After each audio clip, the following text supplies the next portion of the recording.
Emosyonal na may halong galit ang naibulalas ng presidente ng isang interregional transport cooperative sa Cotabato City dahil sa mabagal daw na pagtugon ng gobyerno sa suliranin ng mga nasa transport sector. Sinabi ni A2Z Interregional Transport Cooperative President Baysaida Sema, napapagod na umuna siyang pumunta ng LTFRB main office sa Maynila at sa BLTFRB para sana sa kanilang subsidy.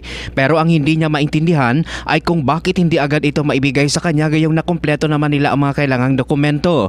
Ang masakit pa niya, pinagpasapasahan pa siya para makakuha lang ng subsidy na hanggang ngayon ay wala pang katiyakan kung maibibigay pa ito sa kanila. Ang biyahe ng kanilang mga commuter van ay mula Cotabato City, North Cotabato, Digos at Davao City. Consolidate ako sa national, hindi ako na-consolidate dito sa local. Dumaan ako sa hirap, nag-iisa ako, gifight ko ang 76 na pagmamay-ari ng ARM. Pero hinayaan ninyo ako. Ampun ako nubo, sir. Gagagawan ako, ampun po. Bukod sa subsidy, inaantay rin nila ang kanilang apilang fare increase. Kaya ang apilan nila ngayon sa mga commuter ay konsiderasyon at magkusa na lang muna na dagdagan ang pamasahe dahil malaking tulong na anya ito sa mga driver. Mark Anthony Taico, NDBC Bida Balita.